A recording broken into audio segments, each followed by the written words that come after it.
So we are recording now, and it's for educational and promotional purposes. So, oh, got a lot of people popping in. Yes, they are. And if you can facilitate, please add ECF to the end of your name. So, whoa, let's see. So welcome. I don't know, this is a lot of people for check-in. So welcome everyone. I'm Edwin Rutch. I'm the director of the Center for Building a Culture of Empathy. And this is our introduction to the Empathy Circle Facilitation Training. And just want to tell you a little bit about myself. I started the Center for Building a Culture of Empathy, and it's we have the largest website on the internet, cultureofempathy.com, for information about empathy. And we have hundreds of interviews. All those books behind me are all books on empathy. And I've interviewed most of the authors and been working about 14 years on, how do we build a more empathic culture and society. And I found that we have a lot of different projects like the interviews. We have something called the Empathy Tent. And if you can mute, please mute. Please mute. I'm going to mute you. I think Bill and Shoshona, you can mute people too as co-facilitators. You can.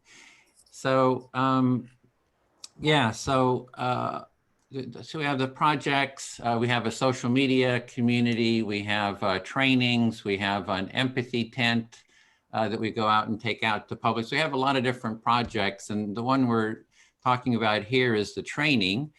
And the training is for the Empathy Circle, which I find is really the easiest gateway, most effective gateway process for creating empathy and having empathy skills. So I'm a little surprised at how many people we have. So I'm getting a little worried here about how we're going to divide into all these empathy circles. So, so that's great though. So what I'd like to do is just show you here on the screen what our agenda is for today. And I'm just giving the welcome right now. We're going to go through and have some very short participant introductions. And then I'll give a little bit of an intro to the training. We'll have some Q&A. And then we'll have talk about how to empathy circle, show a little introduction, how you actually do an empathy circle. Then we'll divide into circles to actually do the practice for about an hour or so. And then we'll come back for a bit of a group debrief. So that's our program.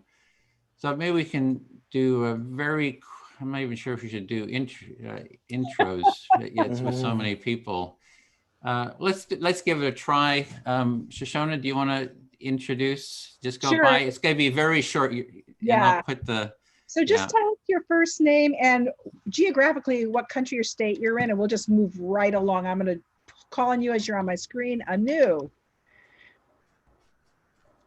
Yeah, hi. Hi, Shoshana, Edwin, and hello, everyone. I'm Anu, and I'm from Pune, India. Welcome. Thank you. Thank you so much. Bill. Hi, I'm Bill Filler. I'm in the San Francisco Bay. I've been working with Edwin in the Culture of Empathy for about 3 years, and I'm one of the co-trainers in the training. Thanks. And Rebecca. Hi, my name is Rebecca, and I'm from Basel, Switzerland. Great, thank you, Rebecca. Graham. I'm from Windsor, Ontario, and I've been working with the Empathy Circles for a couple of months now, and I'm on the facilitator training route. Where are you, Graham? Oh, I'm in Ontario, Canada. Thank you. Windsor, Ontario. Thank you. Ken, can you unmute and tell us where you are? Yeah, my name's Ken. I'm from the northeast of Scotland. Welcome. Danae. Hi, I'm Danae. I'm from Florida. Welcome. And Ted. I'm calling in from near Chicago. Good to see you all. Great to have you here, Ted. All right, and I'm going to go to Sita. Yes, hi, I'm Sita. I'm here from Portland, Oregon in the USA, and I've gone through one training. And Great. yeah, thank you. We're going to keep you busy today. Michelle. Hi, Shoshana, and hi everybody. I'm in Galway in Ireland, and I've been through 2 of the trainings and now participating in my 3rd. I can't get enough of it. Great, nice to see you, Michelle. Sophia. Hi, I'm Sophia. I'm in Berlin, Germany at the moment, and I've participated in one of the circles and want to do the training. Great, that's wonderful. All right, Alexandra. Hi, I'm Alexandra, and I'm in Exeter in the United Kingdom, so on the opposite end from Ken, and this is my very first time. Oh, we're so glad you're here, Alexandra. Jovi. Jove? Hi, everyone. My name is Jovi. I'm from Berkeley, California. This is my first time here. Welcome, welcome. Jamie. Hi, I'm Jaime. I'm in New York, and yeah, it's my first time being here. I'm here for the introduction and orientation to the Empathy Circle Facilitation. Oh, we're glad you're here. Larry in Florida. Well, I'm Larry in Florida, and I did a Empathy Circle yesterday for the first time, and this is my 2nd Empathy Circle. Must have been a good experience. Rachel. Hi, everyone. My name's Rachel, and I'm in New York. Thank you, Rachel. Kat. Hello, I'm Kat in Northeast Scotland, just finishing my last week of the training at the moment. Bahia. Hi, my name is Bahia, and I'm from Los Angeles. Welcome, Bahia. Iman. Hi, I'm Iman, and I'm joining you from Cairo, Egypt. Oh, from Egypt. Glad to have you with us. Gloria. Hello, I'm in Michigan. I'm my classroom sort of right now, and this is my 2nd or 3rd time here. Thank you. She's an expert. Great. Glad to have you back, Gloria. And I don't see a name here. I see a gentleman with a bit of a mustache and a beige t-shirt, and there's no name. Yep, it's you. You're moving. I see you.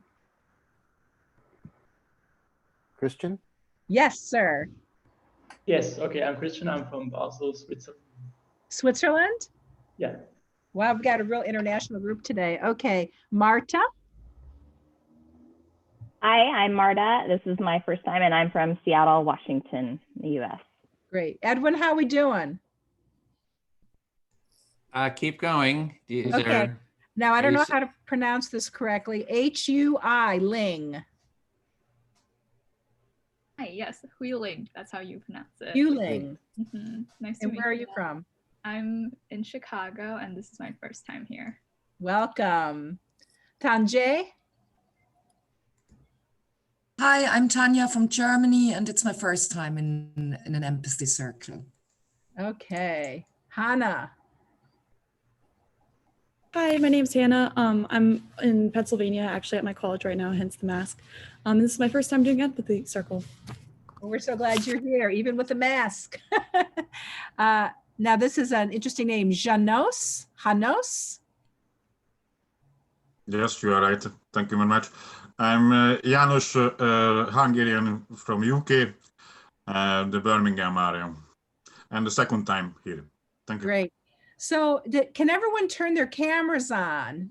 Diana? I'm from the Bay Area. This is my second time, and I'm having a bad hair day. Is that okay? All right. So where these cameras are off, I'm kind of having a hard time knowing where I'm at. Let's see. Yeah, we might have to stop here. I don't see any more cameras on. Let me try Bia. Are you able to turn your camera on? Sure. Give me 1 second. Hello. I'm just waking up. I'm sorry. Good morning. Morning. And Hey, where are you? I am in DeKalb, Illinois, and this is my first time joining you folks. I'm really excited to be here. We're glad you're here. Okay. Okay. Yeah, I want to stop, Edwin. Yeah, it's, I think if sometimes we don't want to let anyone else in either. I think we have to lock the room at this point. Okay. I think if you have your camera turned off, sometimes it's hard to see. If there's a setting where you don't see people with their camera off, so you gotta be able to turn that on. So anyway, we'll stop there just because it's such a large room here. Okay, so what I want to do is share how, kind of go into about the training. I'm going to share the screen here. And this is this is the website here. I'll post this link here later into the chat. And this is a good page to, it's our Empathy Circle Facilitator Training sort of website, the course website. And if you, it's a good page to bookmark because all the information about the course is here. And so you can, well, I'm just going to go through and just show some of the kind of how to get started with the training. So here we go. This is one of the previous cohorts. If you scroll down this page, you'll see there's we talk about the module 1, which consists of 5 sessions, and they're 2.5 hours each. And we meet once a week. And so we recommend here, like I say here, to bookmark this. And so the requirements for the course is that you have taken the training twice. I mean, not the training, but an Empathy Circle twice before you sign up for the training. And there is no cost to take part because our goal is really to kind of spread this practice as widely as possible. So my goal, at least, is to get everyone in the world to just learn this one simple practice. Yay. Because I think it'll really contribute just to the well-being. So we don't charge for it, but you can donate if you would like to. And so if you keep scrolling down, it'll take you to a link to a start page. And if you follow through on that, it'll take you to our Facebook. Oh, sorry about that. My Zoom crashed totally. So here we go. I think it's that was a quick recovery. Yeah, it kind of got us back pretty fast. Surprisingly, totally threw me out. So I'm going to try this again. I think it's just there's so many people in the room. So as I was saying, this is our event page. You can see if you scroll down, there's the empathy cafes that we're holding, these intro cafes. You can see all the different dates, and there's a discussion area that you can click on, and it'll we have all of our updates are there, so it's good just to kind of bookmark this page as well. This is a video of one of our trainers. This is a group at UC Berkeley. We're before COVID, we were doing Empathy Circle training, holding empathy circles there at Sproul Plaza, which is the main plaza at UC Berkeley. And this is our empathy tent, that we set up in different places publicly, and we offer listening and empathy circle practice as well as mediation at this tent. So you can also set one up too if you'd like to once the COVID's over. Then if you scroll down, you'll see we list the upcoming cohorts. So right now we just started cohort 9, so that cohort is full. And we take about 21, 22 people per cohort. And in the moment we have a cohort 11, which is forming, and we'll be adding another one, cohort 12 in another week or so. And so you can, in this one, cohort 11 is optimized. Kind of the time is better for, the West Coast, US West Coast to New Zealand, Australia, and India. So if you're on the East Coast, it's going to be a little bit late for you, or Europe. And so you can go through, you can join the cohort. That if you click through, there's kind of steps, for the cohort. You can see somebody's there. You click through and it gives you the steps to join the cohort. There's an application that you fill out. It's just a Google form.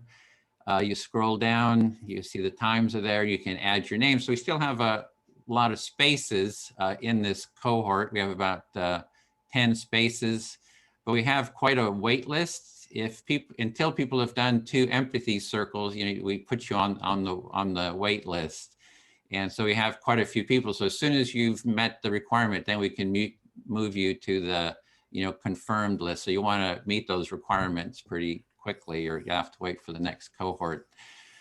So that's the application. As mentioned, you need to take 2 prerequisite of 2 empathy circles, and those circles can be these orientation cafes, or you can join another, you know, there's other people holding circles, or you can hold your own. So just with the instructions, set up an empathy circle with family, friends, you know, colleagues, and you can hold a circle with them, and just to meet the requirements. You can see the, we have all the information about the module. So there's, you know, a summary of each session. You can see, so we have 5 sessions. So the requirements for time requirements, as I mentioned, is 2.5 hours per session once a week. We will have between sessions, there's about 30 minutes for doing an empathy buddy call. So you'll meet with one other person in the your cohort, and you just have do like a half-hour empathic listening with each other, just to sort of check in. And it's really about building, is about building community and having other facilitators that kind of can support you in your work, or support each other, basically. And we can scroll down this page and you'll see there's course references. So we cover topics like the values of a culture of empathy, you know, about how to do an empathy circle. Here you can go into depth about the support, you know, building that support and community. Facilitating empathy circles, you know, you'll come up with challenges, and we have, you know, we'll be looking at these different challenges in the during the course. And there's kind of other general links, and there's a bunch of reference links, you know, down at the bottom. So this is the page. This will give you a good overview. And then on the side, you can see there's kind of different headings here. This is the orientation cafe, some more about that. We have a train the trainer. So the course is not just about you taking, we hope, it's not just you taking, you know, one course, but that you take it multiple times and that you become a trainer yourself. So we really hope that you'll, you know, the second time you take it, you become a trainee. You can take it, you know, 2, 3, 4 times until you are able to actually host the training yourself. And so we're really trying to sort of spread this practice and support you in training, not only holding empathy circles, but training others in how to facilitate empathy circles. So I think that's pretty much it. I always forget something, but so Bill, anything to add to that? No, that's quite a bit. I look forward to seeing you all in the circle. Yeah, and Bill is one of the trainers, so we've done quite a few of these together. So with that, I'd like to open it to questions. If you have any questions, just raise your hand or hit the raised hand button. I don't know if Shoshona or Bill, if you can see someone that's got their hand up. Okay. Or we'll call on you. Any questions about the training? Don't see any. Shoshona? No. Nope, don't see any. Okay, I'll give it a minute here. Okay. And I did put a message in the waiting room for people who are. Oh, okay, great. And I did lock the meeting too. You wanted to do that, right? Yeah, that's good. Yeah, I think once we do the intro, we want to lock it. Okay. So let me see if there's any other points. We have the path, the course. Okay, well, I think that sort of covers it. And what we want to do next is just have a little video here on how to do the empathy circle. And I'll just show that video before we actually go and do one. So let me share that, and hopefully my screen is, Zoom is not going to crash with all this stuff running. Okay, so these are the instructions for how to take part in Empathy Circle, and here we go. I'm Edwin Rutch, Founding Director of the Center for Building a Culture of Empathy. I'd like to welcome you to this short presentation on how to take part in a basic empathy circle. So next, let's look at the step-by-step how to take part. An empathy circle starts with 2 to 7 participants. Here on the screen, we have 4 participants, which I find is an ideal number.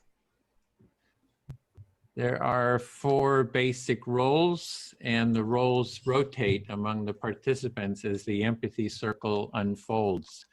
1, the speaker, is the first person to speak. 2 is active listener who actively listens to the speaker. There's the silent listeners, they quietly observe and witness. And the facilitator who organizes, schedules, and hosts the circle. They also do the timekeeping, and they have some experience with the process and help keep participants in the process. However, everyone has the responsibility to hold the process and the practice. So to begin with, the facilitator will start the empathy circle. They welcome the participants. They lead introductions if the participants don't know each other. The facilitator invites participants to give short introductions, for example, their name, where they're from, and something personal about themselves. The facilitator then reviews the empathy circle process to remind everyone how it works. They announce the discussion topic, if there is one. Even if there is a topic, you can always talk about what is alive for you. That is what is on your mind in the moment. And 5, they set the speaker time limits, perhaps 5 minutes, for example. And the facilitator then asks who would like to start to be the first speaker. So at that point, the participant volunteers to be the first speaker. As speaker, you select who will be your active listener, and you can select anyone that you want. You speak about the topic given or whatever is alive for you, and so you'll speak a bit until you have maybe expressed an idea or two, and then you want to pause to give the active listener a chance to recap what they understand that you are saying and feeling. If you say too much, the listener may have difficulty in reflecting it. As the active listener, you are listening to the speaker to get an understanding of what they are saying and what is important to them.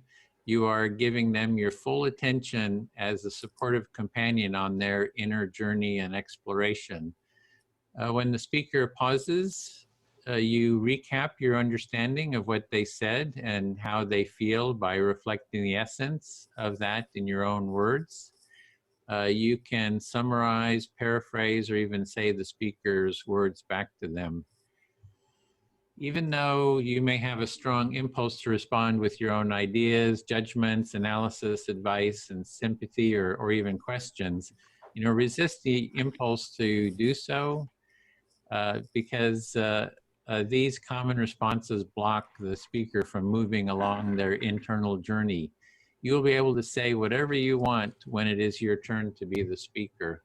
If you don't reflect the understanding to the speaker's satisfaction, they can always say it again. Then as speaker, you check, do you feel understood to your satisfaction? If you do not feel understood, you can say it again, perhaps in different words. If you do feel understood, continue sharing. Again, after speaking a bit, pause to give your active listener a chance to recap their understanding of what you said. As the active listener, you again share your understanding of what the speaker said and meant. The cycle of speaking and reflecting continues until you as the speaker do not have anything else you'd like to say, or until you get a signal from the timekeeper. If you get a signal from the timekeeper, then finish up what you're saying in a sentence or two. After you get a final reflection, you can end your turn by saying something like, I feel fully heard, or something like that to indicate you are done with your speaking turn. At that point, the roles then rotate. The active listener becomes the speaker. The person they select becomes the new active listener. For everyone having equal time, it is good to select someone that hasn't spoken lately, but it is your choice. The others in the circle become the silent listeners. This process of taking turns in speaking and active listening continues for whatever time is allotted for the empathy circle. And this was just a very short introduction. The best way to learn the practice is taking part and doing it. There is more in-depth material on taking part in an empathy circle and facilitating one at empathycircle.com. Thank you for listening. All right, so that's sort of the minimal instructions for how to take part in an empathy circle. If you see the empathycircle.com website, there's a 9-minute how-to and there's a 24-minute how-to video. And before taking the training, we ask that you watch those. Those will go into greater depth, as well as they talk about the benefits and applications of the empathy circle. So with that, let me put in, we're going to go into our rooms now. And we're going to have 5-minute turns. We're going to go for about an hour and 15 minutes. And the topic is going to be, why do you want to take the training, or whatever is alive for you? In the empathy circle, we usually have a topic, but you can also talk about anything that's on your mind in the moment. It's sort of a burning, topic or issue for you. Let me see. Let me bring up the breakout rooms. Hopefully the breakout rooms. Oh no, the breakout rooms when so Bill, do you want to talk for a little bit? Because the breakout rooms disappeared on me, so I have to recreate them. Oh, okay. Be spontaneous. Some of the benefits, maybe let's hear from the people who have taken the training before. Do you want to go and just have them share? Sure. We can go with some of ours. So Shoshana, save me, please. I was going to raise my hand. I'm a storyteller. So I think for me, what's been most exciting was after my first empathy circle. So I'm kind of a professional listener, but after my first empathy circle, I found out I'm a terrible listener. Because when people are talking to me, I'm listening, but I'm also trying to figure out how to fix their situation. And I can't do that in an empathy circle. I have to be very present. And it's really helped me professionally to be much more present with the people that I'm engaging with in work. And so that's been fantastic. And I've also been able to have an empathy circle with my family. So my husband and I and our 2 adult children did an empathy circle. And the topic was, how have you changed in the last 5 to 10 years?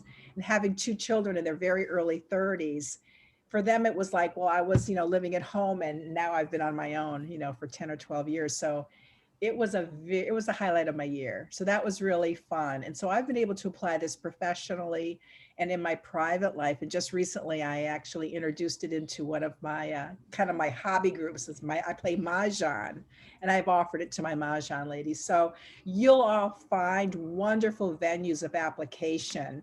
And it's just such a wonderful tool to have in your tool belt as you navigate relationships in your life. Thanks, Shoshana. Sure. I'm sorry, did I cut you off? Is there anything else you wanted to say? I have tons of stories, but I'm going to just throw it back to you, Bill, because you talk about your puppy. Yeah, I'm not going to do, okay. No, but I thought with adult children, I think of the Mark Twain joke. And when I was 18 and I left home, I thought my parents were the stupidest people in the world. And when I returned 3 years later, I couldn't believe how much they had learned in 3 short years. So That's Mark Twain. All right. And families. All right. Graham, could you share a little bit? I joined the Empathy Circle, I'm just guessing around about 8 weeks ago. And yeah, I was anxious, but I came in deliberately to be able to learn how to be with others in these kind of circles. And in this time, I've realized, just like Shoshana said, that listening is an amazingly difficult task. I don't want to scare you at all, but we realize just how much we don't listen. And there's some very simple things to do, but it's not something we're used to doing in our culture. And in the time that I've been with the Empathy Circle, my confidence has grown sufficiently that I'm now actually right in these days now is planning ways in which I can set up my own empathy circles. So it's a wonderful experience, and enjoy your day here, everybody. Thanks, Graham. Michelle Ireland. Yeah. Oh, thank you so much, Bill.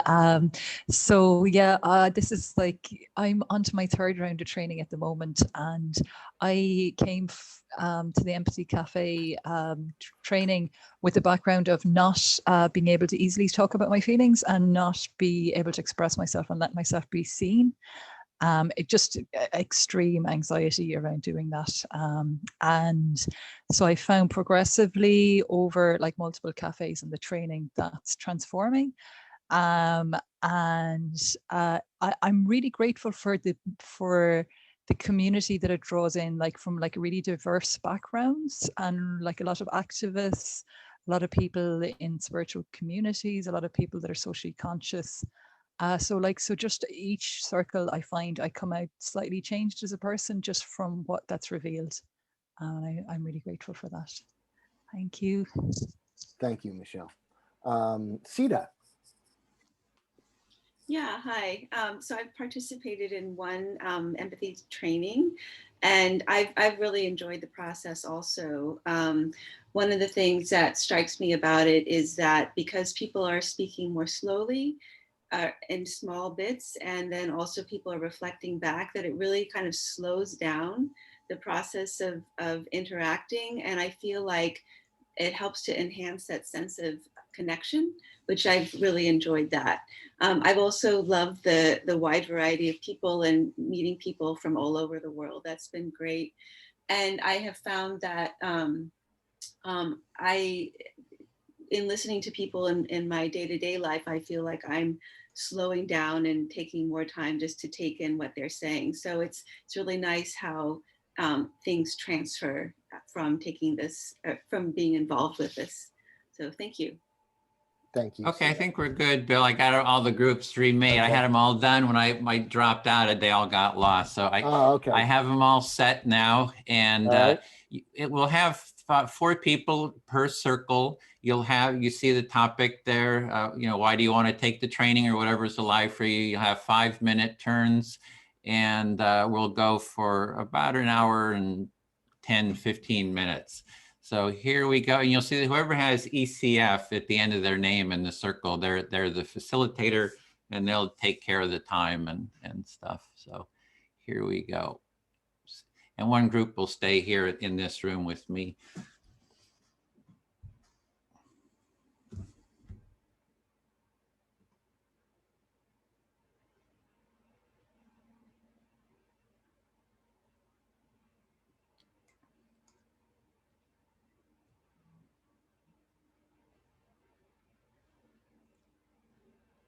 Okay, so this is our group here.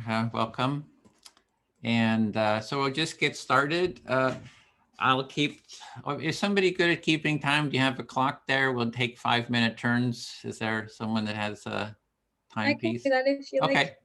Yeah, just hold it up or something, when the time is up, just let us know. I'll like hold my hands up. Yeah, that's cool. Yeah.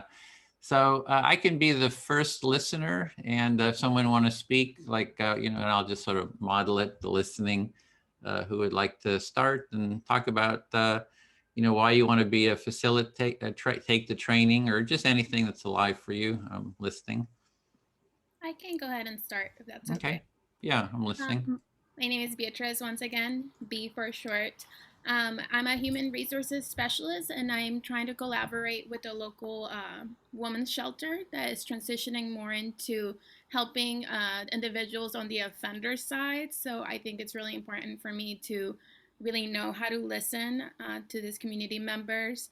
I'm sorry, her name was Shoshana. Shoshana was saying. I think that I do pride myself in being a good listener, but at this point, I think it's really important for me to really know that I'm listening to these people so that I can help them effectively. So. Okay, so I hear you're in an organization that is with domestic violence. Did I get that? It's a women's shelter. Women's so, yeah. shelter, and so you're wanting to become a better listener to be able to help, but that organization is also working on the perpetrator side too, kind of sort of offering some kind of support there, or some. And so you just want to get better at the listening to really support people. Yeah, there. because I do think that this is a really good opportunity that will benefit the offender side, but also is gonna, you know, really affect our community as well in a positive manner. So. So you think this is going to contribute to the community that you're supporting, as well as maybe help on the offender side too? Yes, we all win at that. Yeah, so it has positive outcomes because it helps on both sides of the problem there. Yes. Is there more? Or do you feel fully heard? I feel fully heard. Thank you. Okay, cool. Then I'll speak to Tanya.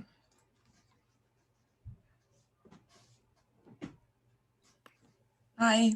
Yeah. So I really appreciate what Bia is saying, because I see that we do empathy circles in the family, and I think a lot of the sort of the violence that maybe happens in family is sort of the lack of empathy. You know, it's caused by a lack of, and having some tools for family members to talk with each other, I think can be very beneficial.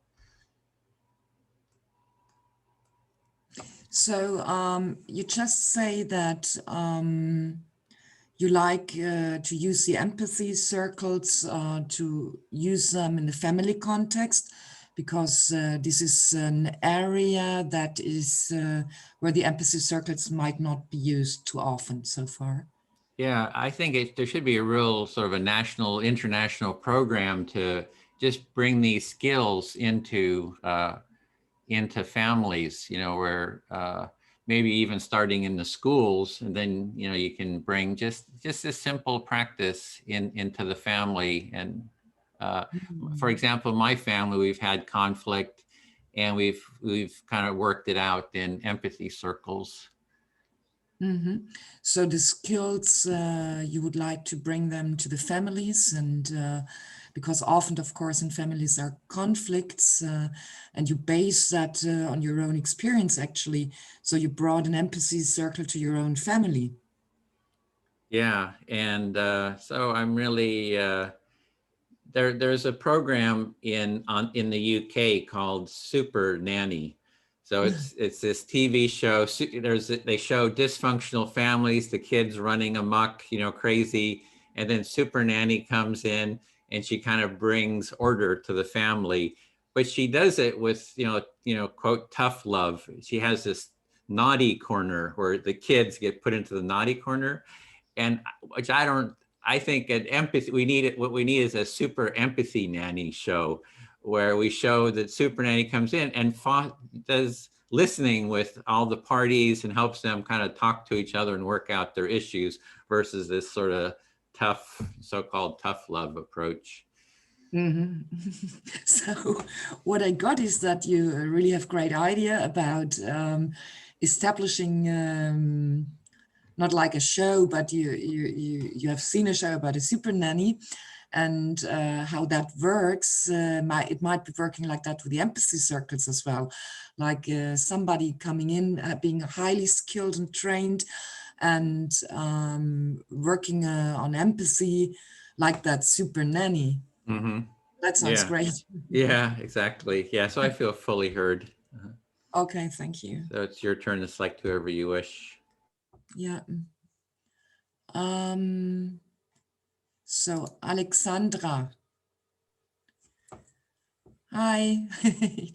So I want to take the empathy training since I'm a trained political scientist by my role, but did not work as a political scientist for many years. And then I got to peace and conflict studies, actually. And via that route, I met Johan Galtung as well, and I came to the concept of empathy. But what I realized is that often this is a very cognitive, so a very brain-loaded concept.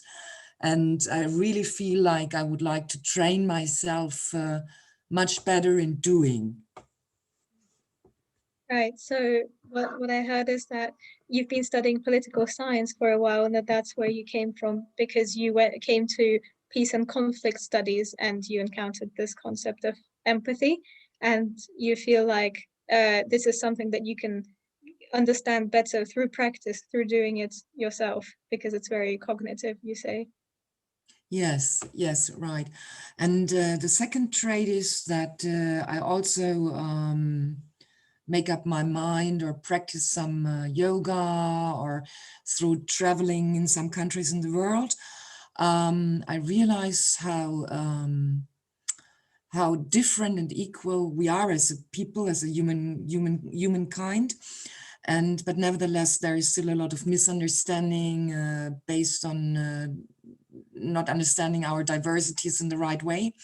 So that as well, make me coming back to train myself, even becoming a good listener, or coming a listener at all, because I realize that sometimes it's like others described it, it goes here and goes there, and you prepare your answer.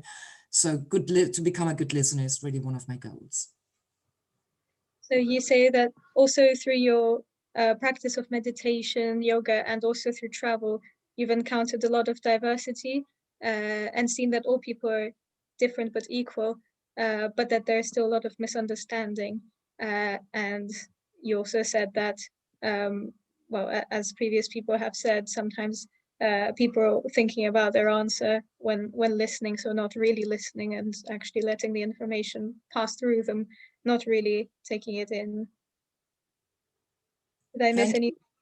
Thank you. I feel fully heard. Thanks. Thank you. I'd love to talk to Kelly since she hasn't talked yet, but I don't know if she's there. I'm here. My camera. Oh, hi. Okay. In that case, let's do the circle that way. Yeah. Oh, hi. I've come to this because there's an Empathy Circle group on Facebook, and the current facilitator was encouraging other people to do the training or see what empathy circles are like. So I was really interested because ideally I'd like to become a therapist or a counselor or some sort of mental health helper down the line, and this is excellent practice. So I got that you, I think, like found out the event through Facebook, and in the future you want to be a therapist or a counselor in the future, so you want to do this sort of training. Yes, and I realized as well that even though I love listening to people and I enjoy it, I grew up with a style of, I don't know, communication in my family where my mother was very overbearing and would never listen to people, and this has rubbed off on me in some ways, and I'd really like to work on that. So it's also a personal goal of mine, because in my household it would be that you always have to speak over other people to be heard, rather than let them listen and then take your turn. So yeah, this is a very different style of conversation that I appreciate. So I also got that you really love and enjoy listening to people, but because of your background, like how you grew up, like your mom was always like overbearing, and that kind of like rubbed off on you, and in the household it was kind of hard to speak without speaking up, just to be heard. So you want to also do this training on a personal level as well. Yes, thank you. I feel heard.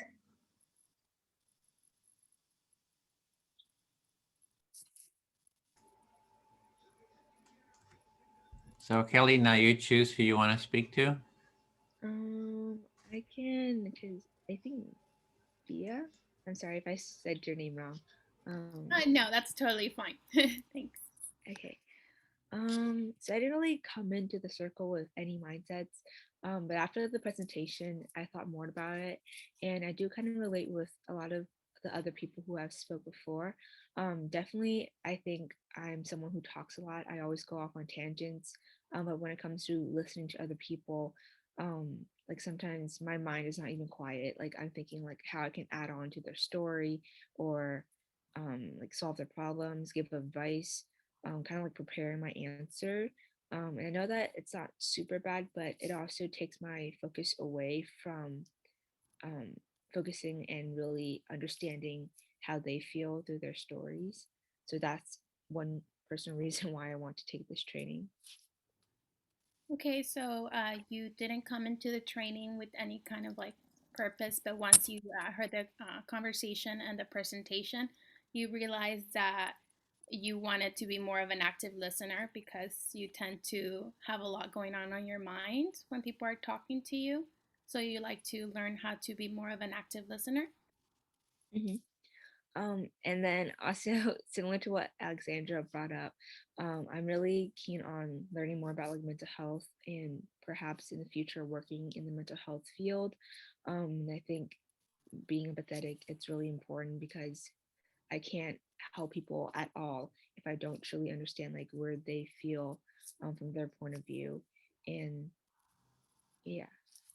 Yeah, so you're agreeing with Alexandra. You also would like to go into the mental health field. And so you want to be able to be more of an active listener so that you can understand where people are coming from. Mm-hmm.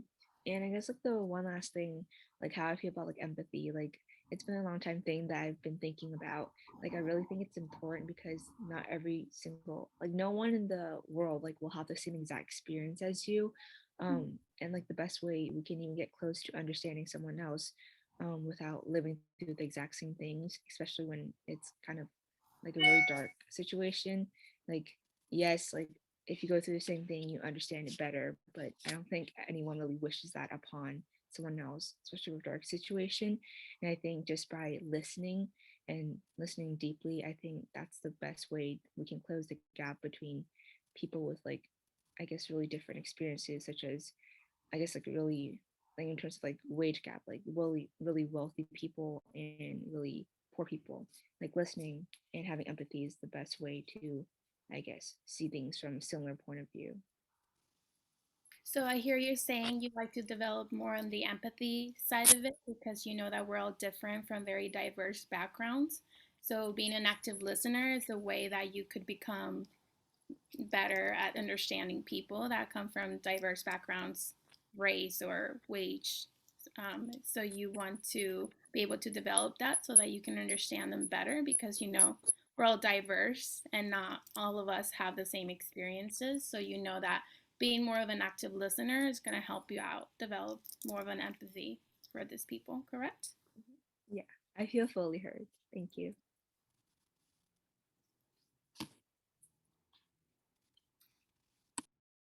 Did we go in a full circle yet? Yeah, we just keep going and you select whoever you would like to. So we have another. Okay, so like a circle you keep Yeah. going. Or you go whoever you would like. You select whoever you wish. I guess, do you want to talk again or do you want me to tell you again? You can select who you want. It's nice to kind of select other people so you get different reflection from different people with different experience. So it's good to kind of mix it up. Gotcha. So I guess I can pick Alexandra once again, if that's okay. So do we stay kind of on the same topic a little bit or can we change it It's around? whatever is alive for you. Whatever you want, it's totally open. So. So I guess conflict at work, I think this would be another really good circle to learn how to deal with conflict at work. I think a lot of the times the conflict that we have at work is due to misunderstandings and miscommunication. So you think that conflicts at work would be a place where this would be good to apply, that a lot of them stem from misunderstandings? Yes. I feel fully heard. That was a quick one. That's fine. Well, I'll select Tanya to keep going in the circle that way. Yeah. Well, I guess going from my personal experience, I relate to what you were saying, you, Tanya, and also Kelly, about sort of this is how our brains are trained to work, that often when we listen to people, we're really just preparing what we're going to say next. And I also go on tangents a lot, talk for a long time as well.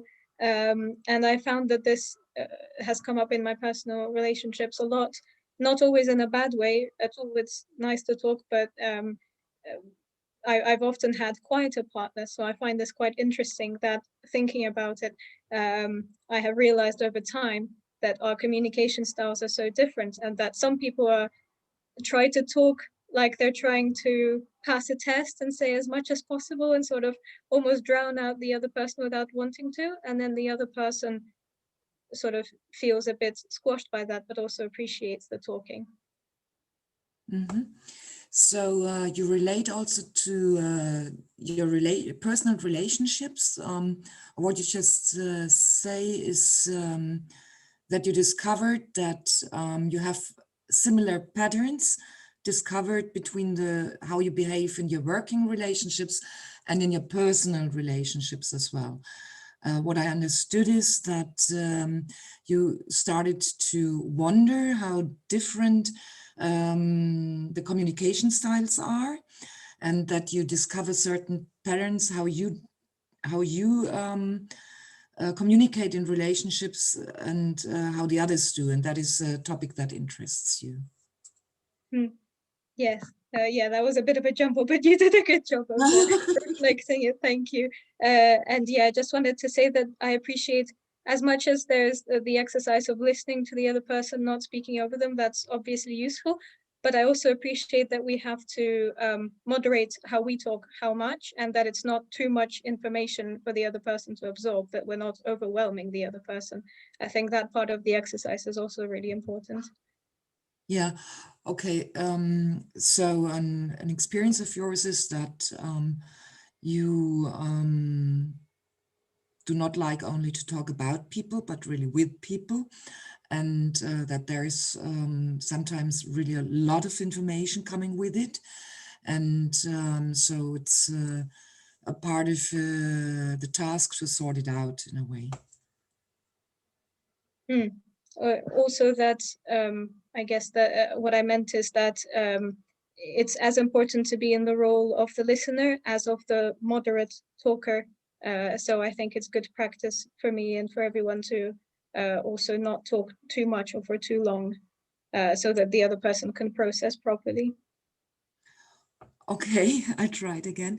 So what I heard is that the role change to you is important, of the active listener and the moderator, in order to give room to talking clearly and shortly, because people are often talking very long, but it's important to stop at a certain point in order to enable people to process what was said.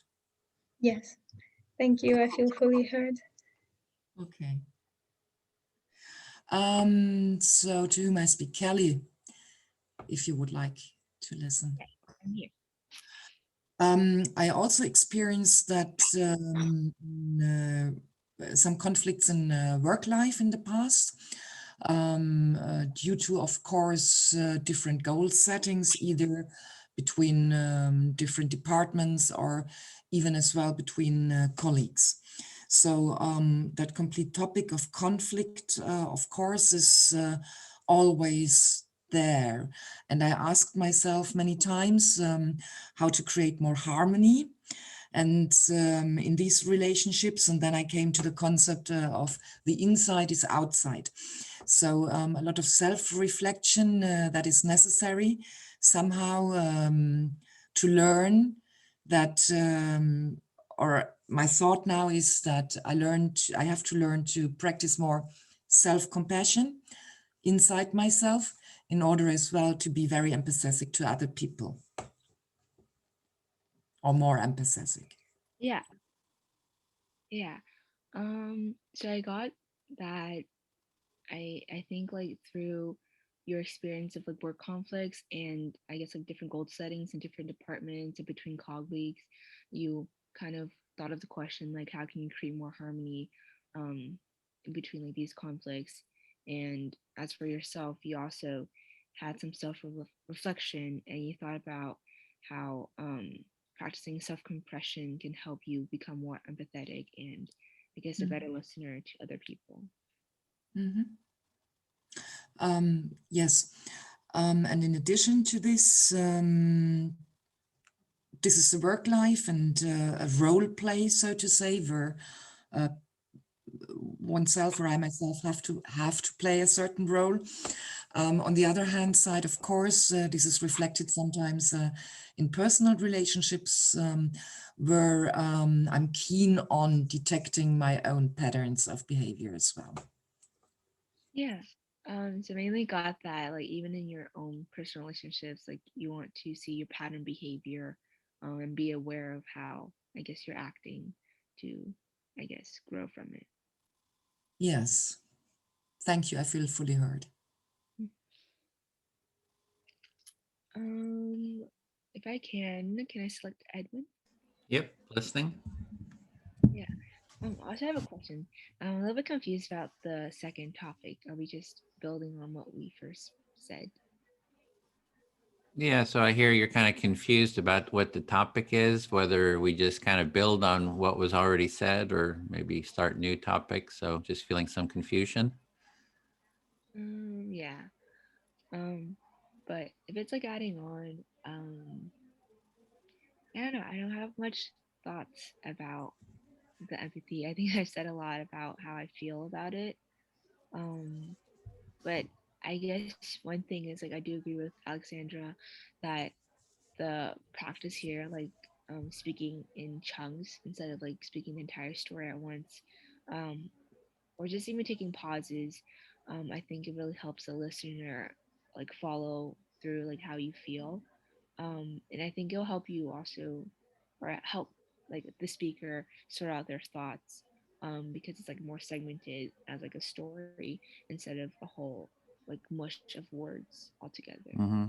So like Alexandra, you appreciate the pausing because you see that has benefits. Instead of people just talking and talking, they have to pause, and it lets the listener sort of integrate what's being said, and even for the speaker to sort of integrate or kind of what they've said. So you're just seeing the benefits of those pauses.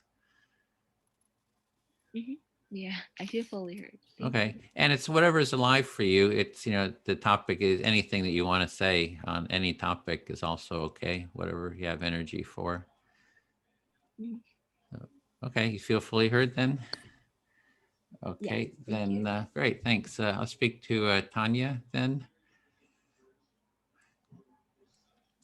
Yeah, so I really was glad to hear the name Johan Galtung mentioned. I've interviewed him on the topic of empathy, and he has a great quote. He says,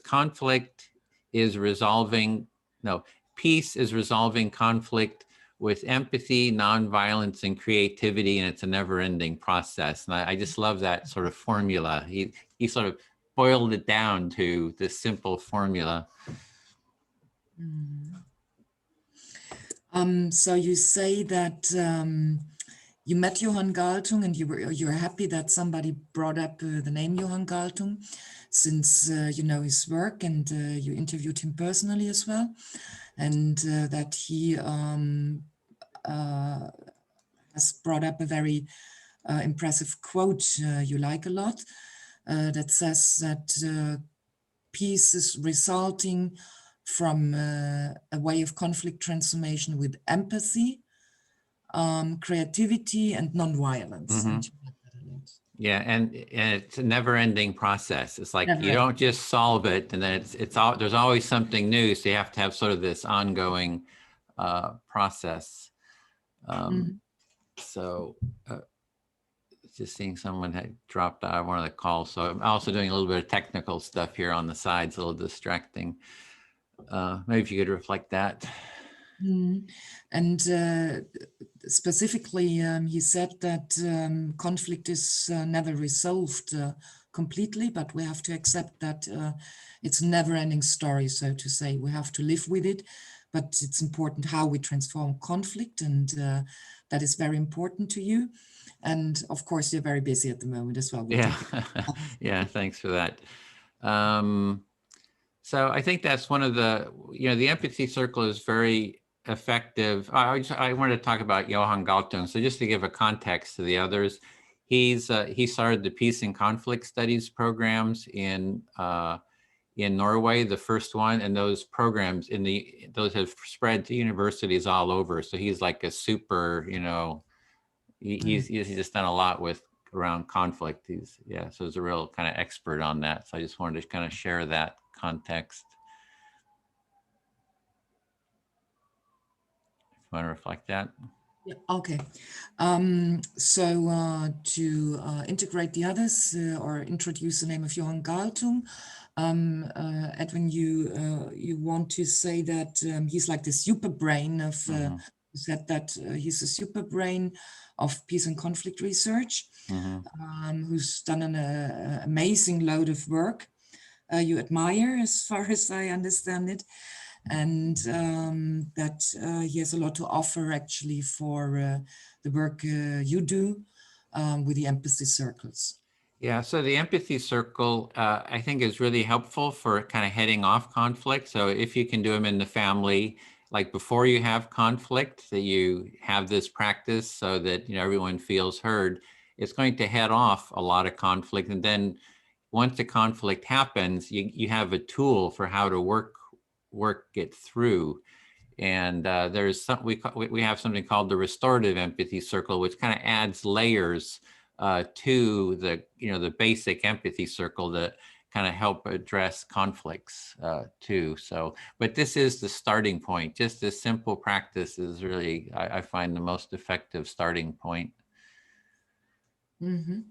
So the empathy circles make a great contribution to, as I understand it, what you say is preventative work as well, or can do that in families before a conflict starts, and that there are different ways you can address a conflict in families with different types of empathy circles, like you called it a restorative empathy circle. And that can become to preventative practice. Yeah, often in the path of a conflict, actually, the restorative empathy circle, as far as I understand. And there's a documentary out called Trump Phobia: What Both Sides Fear, and our empathy tent work was featured in that. So there was, we went to some, conflicts where the political left and right were sort of battling it out. And we brought people from each side into the empathy tent, 6 pairs, one from Trump supporters and anti-Trump, did empathy circles. And, after like half an hour, 40 minutes of hearing each other, they each, 6 pairs, they all ended with giving each other hugs. So it just kind of shows sort of the potential there. And they all agreed to continue kind of having empathy circle dialogue. So you can actually see it in that movie, Trump Phobia. So the practical work you do is in the empathy tents, and specifically in the US now on the topic of anti or Democrat pro-Republicans. In that conflict, you had that Trump phobia meetings, as you called it, where the adversaries came together and spoke to each other, and with the end that they were hugging each other, which was a very astonishing result. Yeah. And right, there's a video online actually. Yeah. Yeah, it's on like Prime, and so it's a real film. So if you look it up, Trump phobia. So Trump phobia. Yeah, it's a film. So yeah, I feel fully heard. Thanks.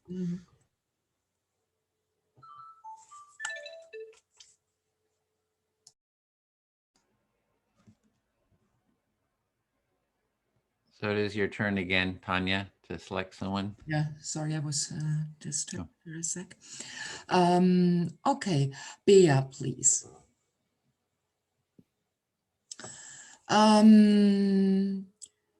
It makes me coming back to that conflict research kind of thing as well when I was talking to Edwin now. And again to Johan Galtung, because he once said actually that the best conflict workers are those who are rather architects or therapists, but no political scientists. So since I'm a political scientist, I came across my own mode of thinking in a lot of ways, and I discovered that what I want to work on is really that I tend to argue a lot, politically, of course, and but empathy, if you work on conflict, is something completely different. Okay, so going back to Johan Galton, I believe, you started thinking about the way that you think, and you are a political science person, so the way you think, it's always about kind of how conflict works. So you need to start working on how to interact with other people. It's not necessarily conflict. Okay. Yeah, and that a conflict worker really needs specific skills if you want to work in conflict as a facilitator. And this is the skills. These are the skills I would like to develop much more. Besides that, political scientists debating and arguing and all that. Okay, so when it comes to conflict resolution, these are the kind of skill sets that you would like to work on moving forward, so you can have a different perspective when it comes to conflict resolution. Yes, thanks a lot. I feel fully heard. Thank you. That's awesome. Okay, so I will pick. Who haven't I picked? I'll pick Kelly Hugh. Yes, I'm here. Hi, Kelly Hugh. So I think that going back to my topic of why I want to be in this class is that I'll be working with the offender side of this problem that we have in society. I think it will benefit us as a whole in society as well, not just the offenders. So I'm really excited about that. Yeah, so I have that you wanted to be in this training because you want to help with like the offender side of the problem. Like you can show more empathy listening to the offenders, but it will also benefit the entire society, not just the offenders, by doing such training. Yes, I do believe that working with the offender side, we will see the numbers go down when it comes to violence. So I think the work that we do with the offender side, it's really important. Yeah, so I also have that you added on by taking these empathy training, it'll help the numbers of domestic violence like go down.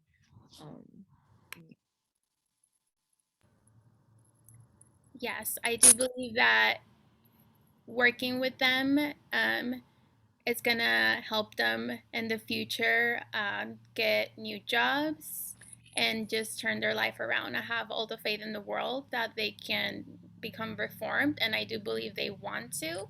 I do believe that the reason they haven't done that is because they haven't had anyone really believe in them. So yeah, and I heard that you added on that how it will benefit like the offenders to help them, I guess, like gain like the faith and hope to change their lives around and have that belief system instilled in them as well.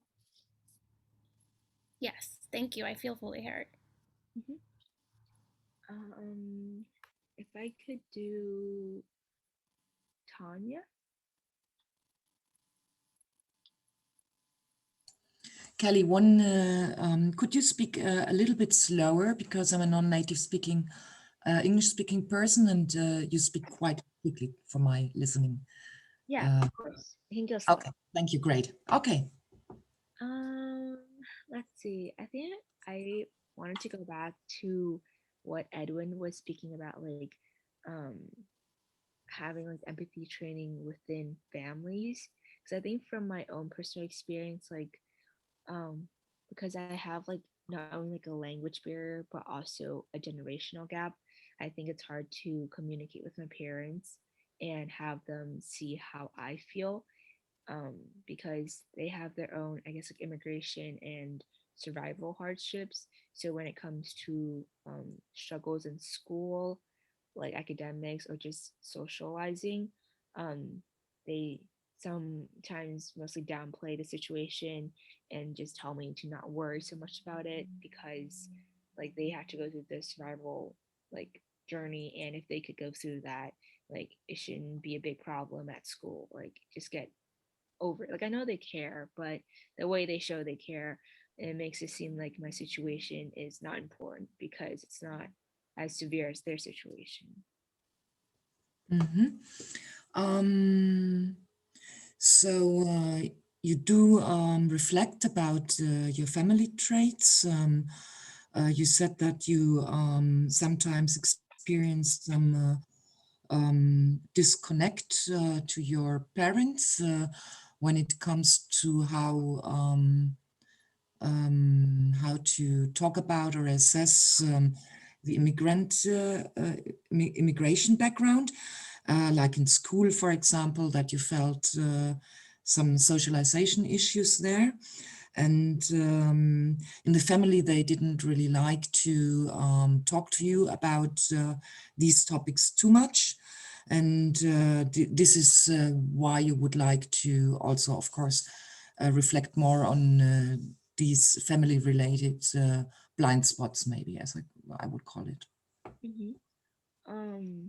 Yeah, and I think adding on to that is that even if I think my parents like can't help me because they haven't gone through the exact same experience, I think what I felt most comfortable was just being heard. Like I didn't really need them to give me advice or like teach me this way or that way or understand my situation. All I needed for them was just to be next to me and like nodding their heads, listening to me. I think that's why I've always like come back to them to talk about my situation, even though I knew from past experience, it kind of ended up in an argument like, why is my situation not important to you and all that. But definitely, I think the listening part really helped me feel comfortable sharing my experience with other people. Mm-hmm. Okay, so you also say that even if you thought sometimes that your parents could not really help you with your topics, or on the other hand side, it was not really needed because you felt always very well treated and absorbed by your family. What means absorbed? How to express that? So they were listening at the end of the day. And even if there were arguments, that kind of listening and sharing was kept in the family. Yeah. And then I guess like one last thing, on a wider perspective, I think this will help like all families, like because I think for a lot of people, like their parents are one of their most like trusted people. Like I just for me personally, because I have a pretty good relationship with my parents, I think like they would be the first person I would go to for I guess like things that really hurt me or things that really trouble me. Like they're my trusted people, trusted contacts. But yeah, I think building the empathy thing, it won't bar people from questioning like who is there to listen to them, and if they have any support system, especially if their most trusted people are not listening to them. I hope that I can reflect on this. So since you had or have a very good relationship with your parents, and they hear you, and it's the relationship is based on mutual trust, you sometimes compare this to other people, how much you have actually compared to others. This part, sorry, I did not fully understand, but yeah. So maybe you can not better, but can explain that once more so that I can reflect on it. Yeah, that part is just basically, I think a lot of people, like their most trusted, I guess, people that they would talk about anything that's troubling them would be like their parents, but like without, I guess, like the proper like empathy aspect in the conversation, I think it'll confuse people and might cause them to question like if they can't talk to their parents, their most trusted people, who else is there to listen to them and be there for them when they're in trouble. Okay. So you say that you sometimes wonder where people can learn and practice empathy and listening skills as well, if they could not really practice these habits and skills in the families with their parents. And so, yeah, you make up your mind about that. Yeah, that's about it. They're pretty good if you feel. Thanks.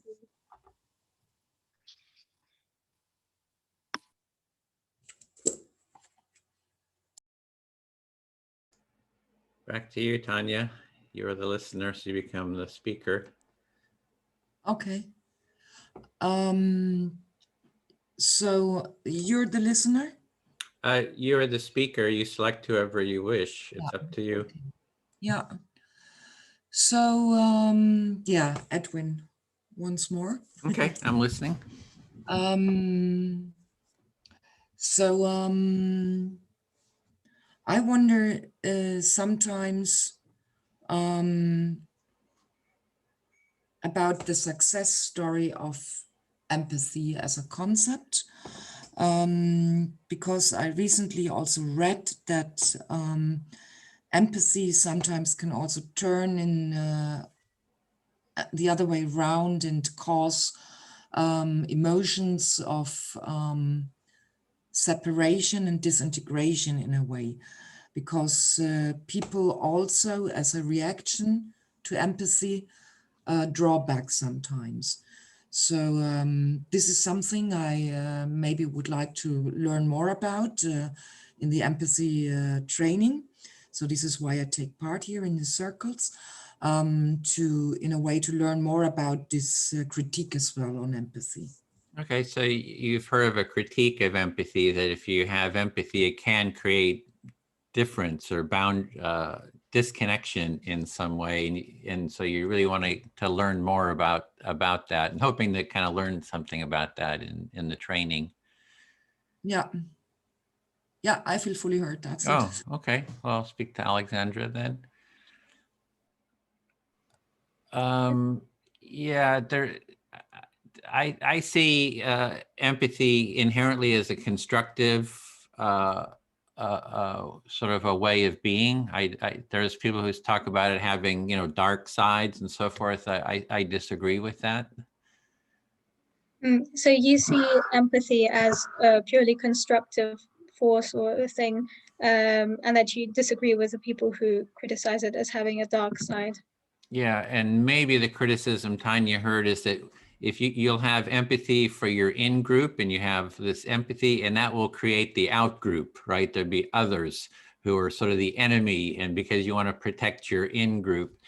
But I would say that's a limited empathy, because what we're talking about is a culture of empathy, to empathize with everyone and support everyone to empathize with each other.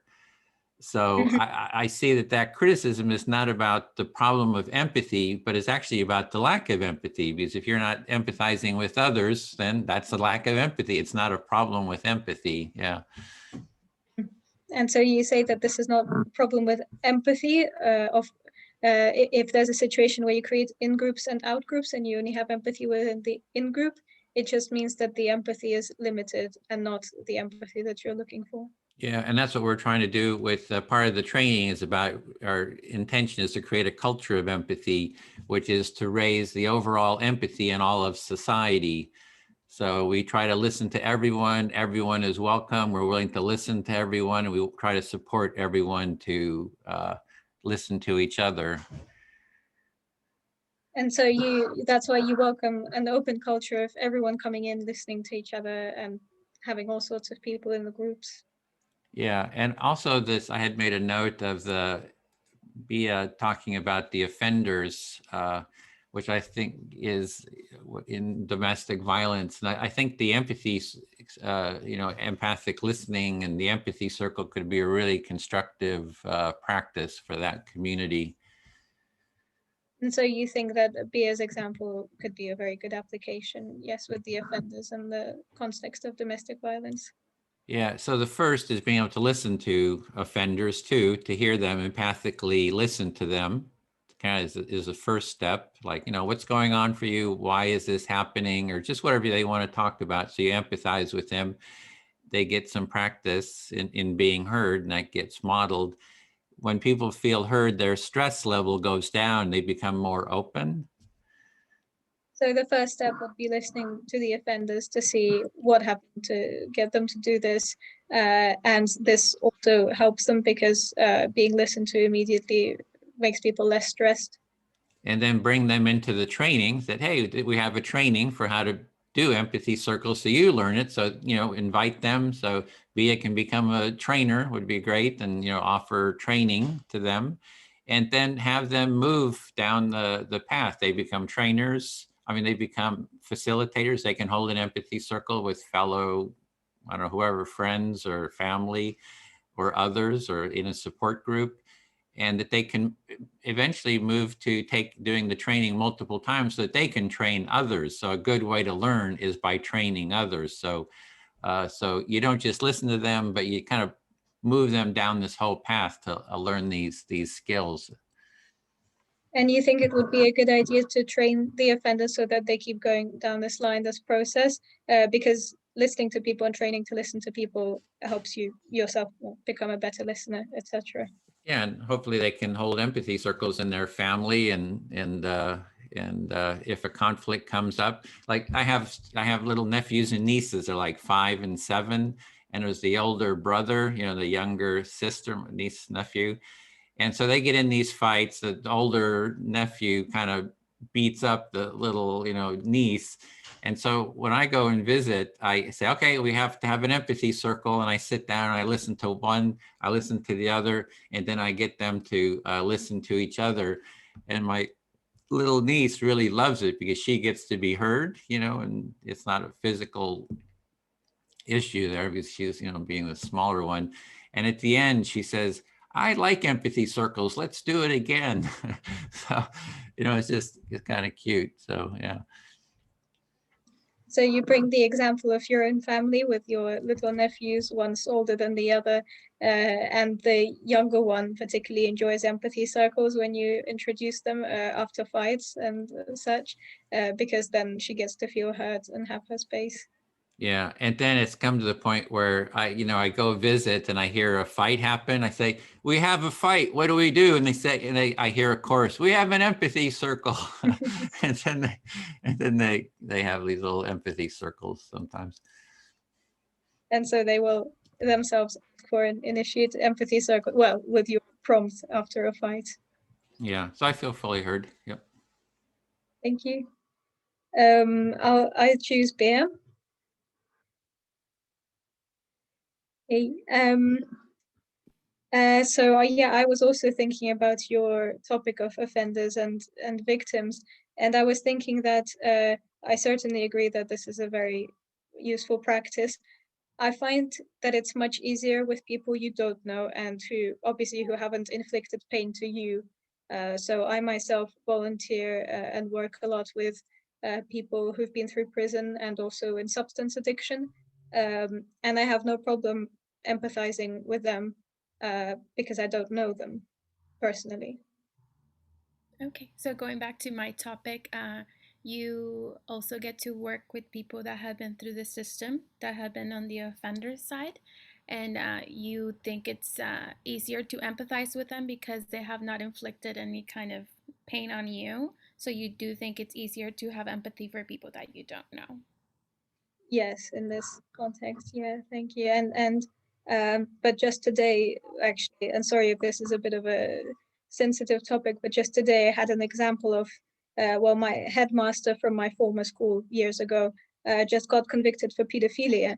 And I'd always suspected he was a very violent and bad, abusive individual, basically. So I couldn't help but feel very happy that he finally went to prison, even though I didn't know he was a pedophile. But that's when I realized, well, it's very hard to have empathy when it's someone, and you know, I wasn't even a victim of this abuse, but be it someone like this who I knew personally, or even my family members who I don't hate at all, I think it's much harder to have empathy when the conflict concerns you directly or abuse concerns you directly. Okay, so you just found out today that the headmaster, I think that's probably principal here in the US, he was just convicted of pedophilia, and you're really happy that he did get convicted because you knew that he was a violent person. But going back to that, it is much harder to have empathy for people that you know. So it's yeah, you're happy that he got convicted, and yeah, I'm sorry if I missed some of that. Oh yeah, that's okay. And yeah, just saying that when it's something that concerns you directly, that's when empathy would be most useful, probably. But I think that's also where it's the hardest, and I'd love to work on that in closer relationships. So you do think that empathy, it would be a valuable skill to have with people that you know when it affects you directly. So this group is going to help you out with that, hopefully. Mm-hmm. Yeah, thank you. And I just felt my stress levels go down as well. You were right, Edwin, because yeah, I was feeling all hot when talking about the issue, obviously, but then you reflecting it back to me immediately made me cool down, which is very nice. Thank you. So you're talking about how even talking about this has made your stress levels go down, that this group is helping you out with that? That sometimes talking about things just immediately helps, just saying things out loud. And feeling fully heard. So thank you, Bear. I feel fully heard. Thank you. Okay, so I will go back to Edwin. Is that okay, or are we calling on you too much? No, whoever you want. You're totally your choice, and I'm listening. I think this group is really valuable for me also because I also tend to go into tangents, and it's helping me be more aware of how fast I'm talking too, so that people can hear me better. I think that's really a valuable skill to have that I do not possess. So yes, you're finding this group helpful in the sense that you're learning more about yourself, that you go off on tangents, you're sort of becoming more aware of how you speak, and you find that helpful. Yes, and to add to that, I also tend to go drift away a lot, and having to repeat the things that people are saying, it's really important because I have like 5 scenarios in my head going on, and I often want to say something immediately, which just happened right now with Alexandra. Like I wanted to say something immediately to like comfort her maybe, but I need to be quiet sometimes. Yeah, so you're noticing that when you listen, that you sort of detach, you go off, sounds like in your mind, or you wanting to respond, comfort, for example, you wanted to comfort Alexandra, and you're just sort of noticing those instead of just listening, you're noticing the other things that you do. So you find that helpful and constructive. Yeah, and I do feel that I do things because I want to help people, but sometimes those things seem counterproductive because I'm not actively listening to people. So you're observing that when you do those things that you're wanting it to be constructive and help other people, but you're seeing they can be counterproductive because you're maybe not listening to the deeper layers of what's being said. Correct. Yes. Thank you. I feel fully heard. Okay. Thanks. Kelly, can I speak to you? Yes. Yeah, that's the thing with the listening is, you know, for example, I know that when I share something with a friend and they start giving me advice right away, I get so irritated. It's like, you know, it's instead of just listening to me, they kind of want to give me advice. There's so many things that sort of block this empathy, and so advice giving is another one. Yeah, so I got that. Like one of the things that kind of get to you is that when you're sharing your story and like your friends are immediately giving advice, it's like one of the things that show you that, like one of the things that block empathy because you're adding your voice in without actually fully listening to the story. Yeah, and what really irritates me is like I have something I'm dealing with, I share it and they give me advice and I feel like, do you think I'm so stupid that didn't think about that already? You know, it's like, I don't need, because if you give advice to something sort of superficial, it's the first thing that was said, it's really not addressing the real issue. But when you listen to someone, you kind of go deeper and you start getting to more of the core issue that's really a problem. And it's nice just to, you know, have space to sort of explore and to share and to get to that deeper issue. Yeah. So I hear that you're saying how when you listen more into the story, you really understand the situation and actually give like, I guess, useful advice because just listening to the beginning of the story, the advice you give, it's very like on the surface and it could be offensive to the speaker because it's kind of downplaying their ability to deal with the situation or their efforts so far. Yeah, exactly. And I was thinking about you and your family where, you know, you're trying to share something about school. It sounds like they're dismissing it, saying, oh, that's not important, right? Instead of just listening and just hearing you, they're sort of dismissing, saying, oh, we had it harder, you know, or something like that. So I think all it is you just want to be heard. And so that dismissing can be very painful too. Mm-hmm.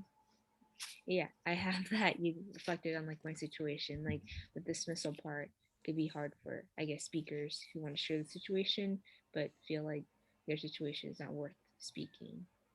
Yeah, and that's where the empathy circle is helpful, right? Because when you speak, the first thing is you get your 5 minutes or whatever time just to be heard, you know, so you got that space to be heard. So it's really, I find it just a really good practice for, you know, bringing that into the family. So it kind of shifts the family dynamics to really, everyone gets a chance to feel heard and understood.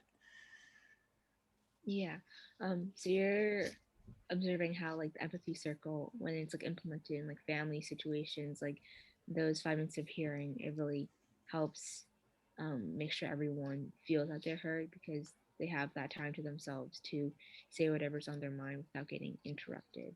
Yeah, and one time in our family, we did a 4.5-hour empathy circle, and the topic was, what are your childhood memories? Like, what do you remember from, you know, when you grew up? And for 4.5 hours, we just did the empathy, you know, empathic listening around it, and it really kind of helped just in creating connection and mutual understanding. Yeah, I got that you brought up, I guess, empathy training implemented in like a family situation for a really long time. And it really helped, like, I guess, build a connection and empathy because of all like the listening time that was available. Right. Yeah, I feel fully heard. Thank you. You're welcome. Can I select Alexandra?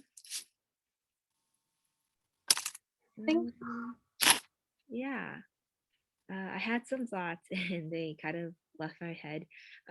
But if I can remember, I think, yeah, I think before when like Alexandra, you were talking about like the difficulty with being, I think, empathetic in different scenarios. That got me thinking about, I guess, most recently with social media, like cancel culture. Like, I don't know, sometimes I feel like cancel culture, it's like counterproductive because it's shutting out, um, like, it's just shutting out opportunities for someone else to change and grow. Like, I feel like in a way it causes like the offenders to be, um, like they block their mind from hearing advice and changing because they're just constantly beat up about something that they did. And I understand, like the anger of the people who the anger of like the victims. But at some point I feel like I don't know, because it's also, I am not the victim, so it's not really in my place to say like you should show more empathy to this person, even though they did this. But I think at the end of the day, or in the future, like it does serve some healing and growth for both individuals to grow past the situation, both like the victim and the offender, if there's some sort of empathy involved.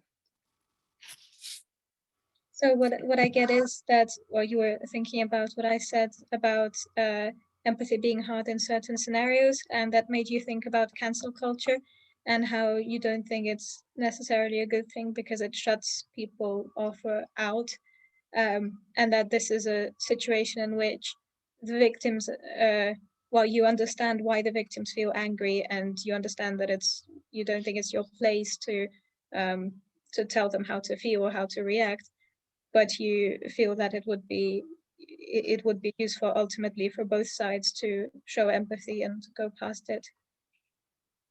Yeah.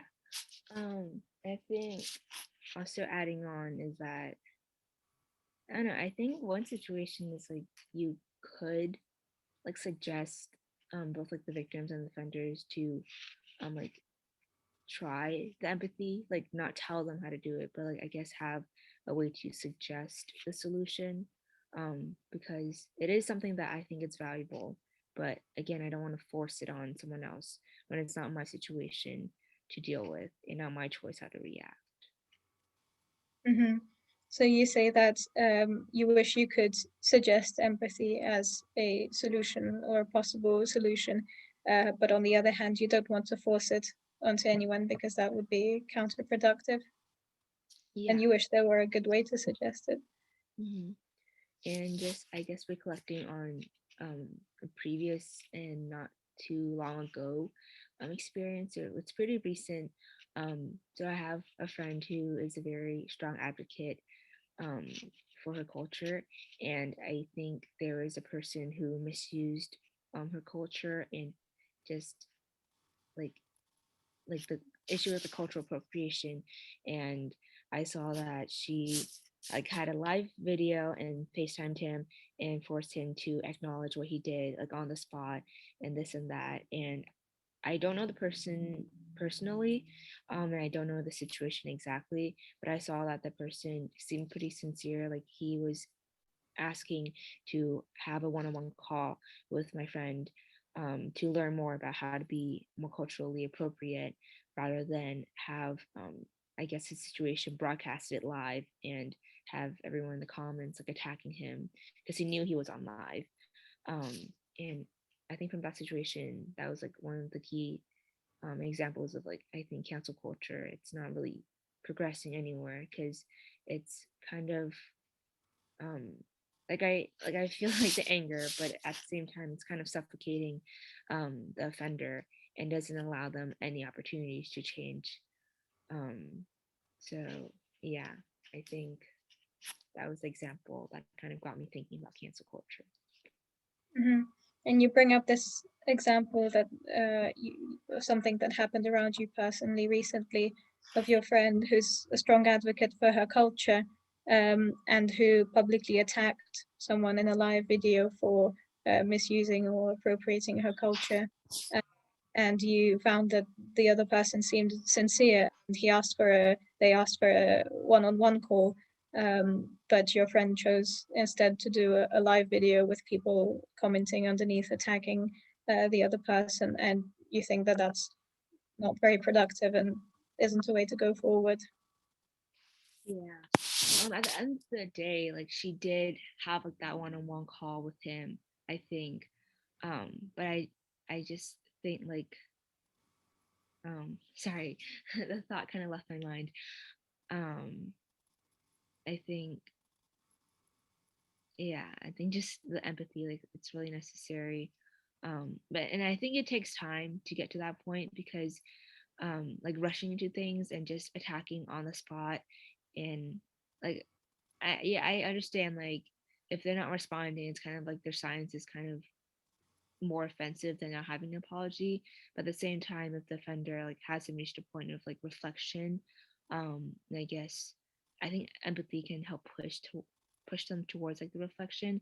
I think any apology that they come out with, it's probably just going to be as offensive as staying silent because it's going to be a very like copy and pasted apology, not a personal and meaningful apology. All right. So what I got is that you also feel that it's a shame that cancel culture rushes into things so quickly and forces people to apologize immediately instead of giving them the time to think about it and come out with a more sincere reaction, response, and apology. Yeah, and I think if like the empathy was more implemented, like I mean, there is still a possibility that the offenders can even ask for that time to reflect before they decide like how to move forward. Like that could also be an alternative. But I guess cancel culture is more like you have to be a changed person right now. You have to acknowledge, you have to be sorry for everything like right now. But yeah, I think empathy is really important. Mm-hmm. And you think that it would be better if the person had a chance to properly change and process, but cancel culture demands that they change immediately and be a different person and be educated right now. Mm-hmm. Yeah, thanks. I feel fully heard.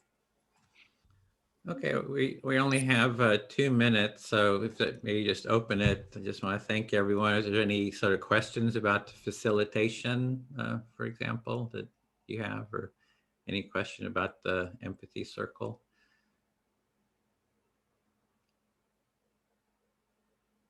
Yeah, B. Yeah, I didn't have any questions actually, but I just wanted to say thank you for opening this venue for a lot of people that probably didn't even know this was an option on Zoom. I think it has facilitated a lot of growth in the community. So I just wanted to take a moment to thank you, and I hope that I'll be here next week. So. Yeah, thank you, and thank you to everyone as well for listening and speaking. I found it quite I'd say energy draining, not in a bad way, but I didn't realize that it takes work. It takes a lot of energy, and that's a good thing. It was very interesting. Thank you for this. I think it really helped me like understand more like the value of empathy and how it can be implemented in different ways in society. And again, like that really shows like how far empathy can go to changing a lot of the troubles and situations we find in society. Great. Well, thanks everyone.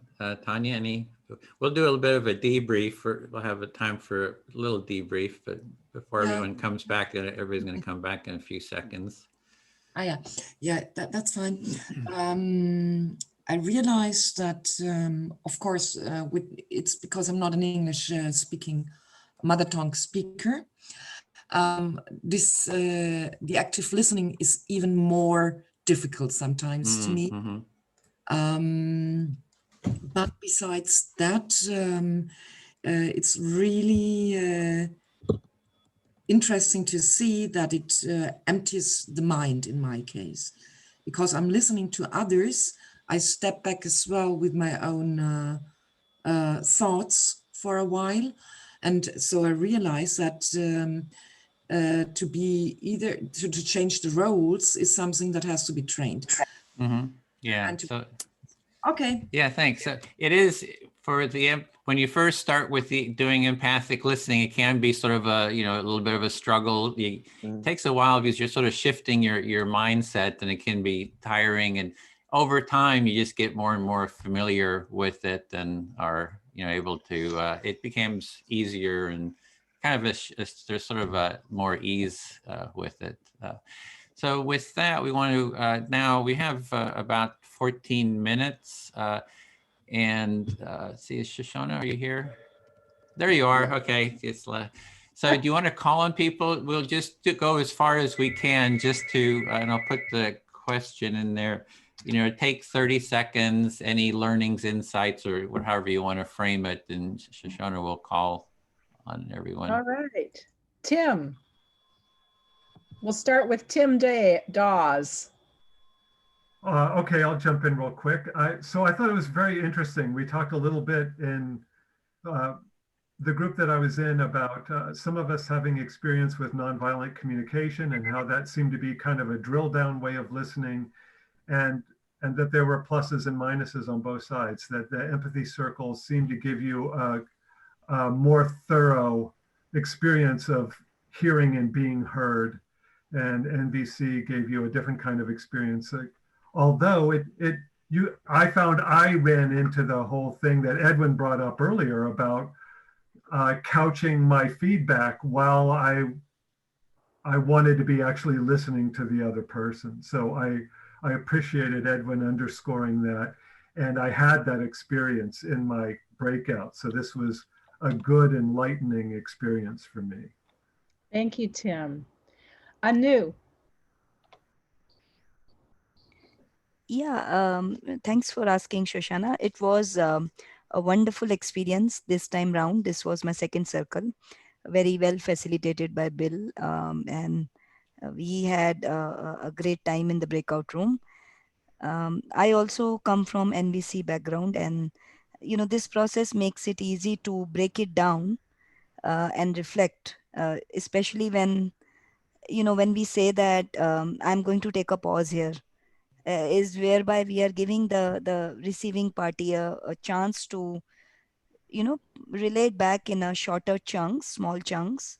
So I think it makes it very easy for the other person to be able to focus on a small bit and to be able to successfully reflect and repeat.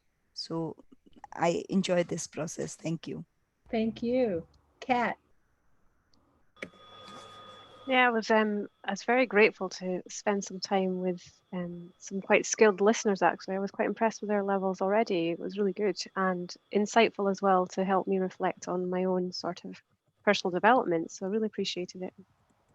Thank you, Kat. Michelle? We had a circle of very experienced people that are looking, that are looking to see what's in the empathy circle process that might that may help, as part of their toolkit. But yeah, just some really good discussions around NVC. There was a lot of that experience in our circle, and then just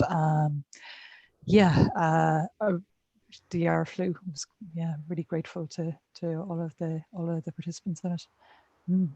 Thank you, Michelle. Kristen. Yeah, it was a great experience.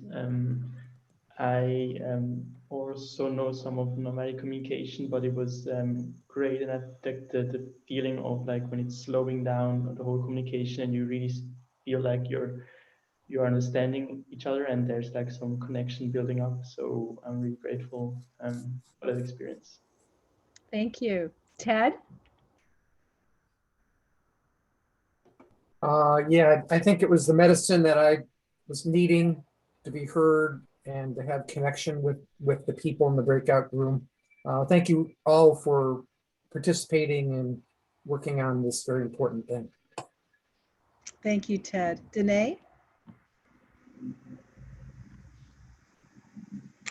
Yes, this is my first experience with this, and I want to thank you for allowing me to do this, because I have taken several listening courses trying to improve listening, but a video, a lecture, or a book is not helping me as much as practice in place. So the ability for me to come to this space today with all the lovely people here and practice this is really how I'm going to get to be a better listener. So thank you so much. Sure hope this is being recorded. Thank you, Danae. Marta. Hi, yeah, I just want to agree with Danae. I feel like they're having the opportunity to practice and connect with people in the smaller groups, I think was a really great opportunity to see how this works and to test it out. I feel like our conversation, we did about three go arounds, and each time it felt like we kind of were getting into a deeper level, and so it was neat to have that time to be able to kind of go deeper. Thank you, Marta. Sophia? Thank you. I actually don't have so much to add because everybody is pretty much just expressing what I would express. So I really enjoyed this, and it was a great activity for a Friday evening. Thank you, Sophia. Ken? Yeah, thank you. It was a really enjoyable experience for the short time that we're there, and it was such a great way to spend an evening where you could work on your own self-development, and I think I've benefited immensely from the evening. So thank you very much to everyone. Thank you. Jove? Yeah, so I'm really grateful for having the opportunity to participate. I feel like I got the opportunity to meet some new people, and I think I kind of learned that there are definitely avenues that I can improve in, and this is, I think I've kind of found something that I can work on. Fantastic. Graham? Thank you. For me, this was a really interesting experience. So really the first time I acted as a facilitator on my own. And yes, I was very nervous such that I wasn't really able to listen to others. But having said that, I really enjoyed the session. I enjoyed the opportunity. And I felt that in our group, that we'd actually connected very well. And like Jovi said, opening up new opportunities for ourselves. So all round, a really superb opportunity. And thank you, everybody, for this opportunity. Thank you. Thank you. Rebecca? So I also really enjoyed this meeting. It was interesting to see or to feel how we actually, how it is to actually listen, to just say it again what the other person has said, like to understand and not to react to it or to say, oh, that's also, I've had the same experience or something like that. So to just dial all that back and just listen and be there. And I'm now also quite tired and looking forward to get some rest, because active listening can be like, it takes a lot of brain, but that it's a nice feeling as well. Thank you. Yes, it does. And Rebecca did that in a second language. So kudos. Rachel. So this is my first time, and I actually had no idea what this was really beyond the title. So it was a nice surprise, and I really appreciated the people in my group, and I'm getting my master's in social work, so I think this is a great opportunity to really practice listening to people, and yeah, so I'm glad to be here. Thanks, Rachel. Sita. Yeah, oh, first of all, I just wanted to ask if Edwin or someone could post in the chat again how to sign up for training. there was a question about that in our group. And yeah, I really enjoyed our group. It was a lovely group. A couple people were brand new and everyone had lovely listening skills. I learned about something called pandemic professors, which was really interesting. And just really nice to see how the conversations deepened as we went on. So thank you.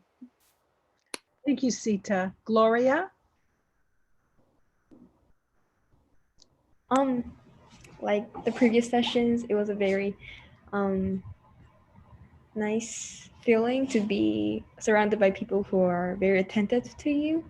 But like as like what other people said, it was also tiring because I have that introverted side of myself, and it was a bit energy taking to concentrate on what this person is saying and trying to repeat back what this person just said to me. But overall, very nice experience and I'm thankful. Thank you. Thank you, Gloria. Hannah? Yeah, so I was actually in Sita's and Gloria's group. It was a really great conversation. And I think some things that I think we learned as a group, well, I learned that it's hard to try to not react, to fight the instinct of conversation, just to be there, to be a really good active listener. So I thought that was very valuable. We also thought it was really informative to like learn how to be a better listener, to like pick up the things that were missing in our explanation, as well as to learn how to communicate better, to try to learn how to communicate what you're saying in the way that makes it really easy for someone to repeat it back to you. So yeah. Thank you, Hannah. Bill? Yeah, I just really wanted to express my appreciation. The people who were in there obviously brought a lot of skill and passion, and I hear that in the rest of you. So I'm really appreciative, and I hope to see you in the training at some point. Thanks. Yeah. Thank you, Bill. Tanjay? Yeah, thank you all for these wonderful minutes we shared, almost an hour. I really realized also how energy taking it is to be really a good active listener, and how it shifts some brain, my own thoughts. So I detected myself that sometimes my mind was looking for the next topic already, instead of listening to what was said. So to be honest about it. And I realized what I want to train is, and we trained already, to slow down a little, because I think it's really helpful in the process, because you think, you talk, and you reflect in 1 minute in the same time. And so slowing down was really a good experience, and I hope to train that further. Thank you. So Shoshana, just to keep on track, we probably should end here, as I just want to keep within the time constraint. We have just 1 minute. So thank you everyone for taking part. I'm going to put into the chat window is if you can click on that link, there's a link to a feedback form for this session.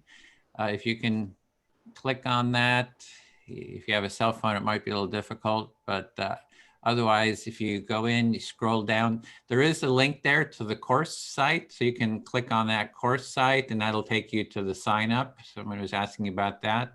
And you can also add your email and your name, so we can also contact you, as well as get some feedback on the orientation, and your kind of your interest level in taking part in the training. And so with that, we're gonna just end. If your video is off, if you could turn it on, we want to just get a jazz hand, sort of our final portrait. Mm-hmm. We can get everybody in there. If you have a couple cameras that are still off, just so we can have that as a group portrait. They're turning on, yeah. So everybody, there we go. Yeah, I think we got everybody. Oh, there we go. Yeah, got everyone. Okay, well, thank you very much. So with that, thank you so much for taking part. We have next week, we do another one. We have one on Thursday and Friday, these empathy orientations, and you click on that form, you'll see the links and have more, it'll take you out to the different signups, etc., like that. So thank you again, and we'll be seeing you soon. If you're a facilitator, please stay. We'll be doing a debrief. So bye for now. Thank you. Thank you, everyone. Thank you. Thank you. Can I just ask a very quick question? Sure, go ahead. Before I go, I just looked up cohort 11 and I see that for me it's 4 a.m. for the meeting times. Will there be other cohorts at different times? We add new cohorts every couple of weeks. So we're looking at forming another one. And where are you located? UK. UK. So the next one will be more for Europe time. Yeah. So it'll work better for that. So just stay tuned. You can just see for the next one. Thank you so much. Within a couple of weeks, probably. Yep. Thanks. Great being with you in the group. Okay, gonna stop the recording.